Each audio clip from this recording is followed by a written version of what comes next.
Lo, by Charles Hoyfort, Part 1, Chapter 7b. Millions of foreigners, big African snails, a Chattanooga, had suddenly appeared, massed in the one small district of Kalutara, near Colombo.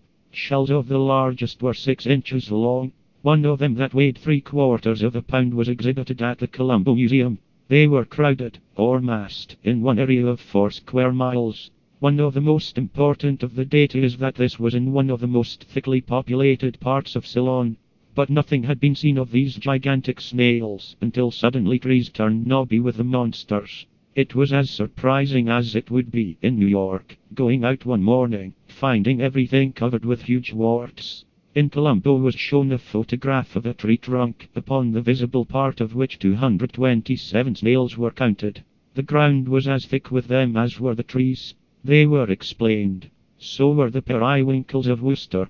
But we had reasons for omitting from our credulities the story of the mad fishmonger of Worcester and his frenzied assistants. In the Zoologist, February, 1911, Mr. Ernest Green, the government entomologist of Ceylon, explained. 10 years before, Mr. Oliver Collett, in a place about 50 miles from Kalutara, had received some of these snails from Africa and had turned them loose in his garden. Then, because of the damage by the monsters, he had destroyed all, he thought. But he was mistaken, some of them having survived.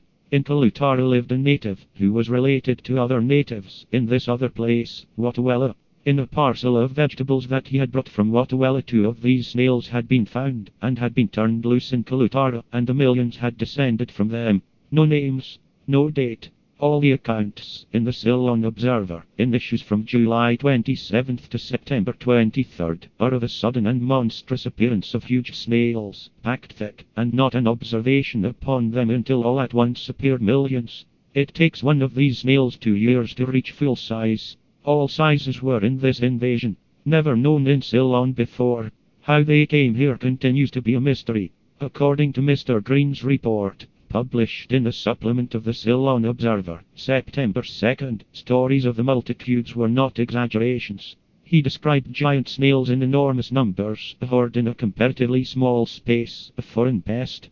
This was in a region of many plantations, and even if the hordes could have been hidden from sight in a jungle, the sounds of their gnawing and of the snapping of branches of trees under the weight of them would have been heard far.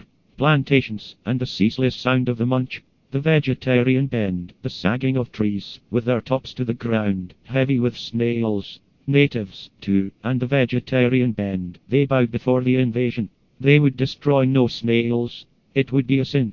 A bubonic crawl, lumps fall off and leave skeletons. There would be a sight like this, if a plague could hypnotize a nation, and eat, to their bones, rigid crowds. Tumors that crawl and devour, clothing and flesh disappearing, congregations of bones. There was a hope for infidels. When a lost soul was found, there was rejoicing in Kalutara, and double pay was handed out, satanically. The planters raked up infidels, who sinfully gathered snails into mounds and burned them. One of our reasons for being persuaded into accepting what we wanted to accept in the matter of the phenomenon at Worcester was that not only periwinkles appeared, also appeared crabs, which could not fit in with the conventional explanation.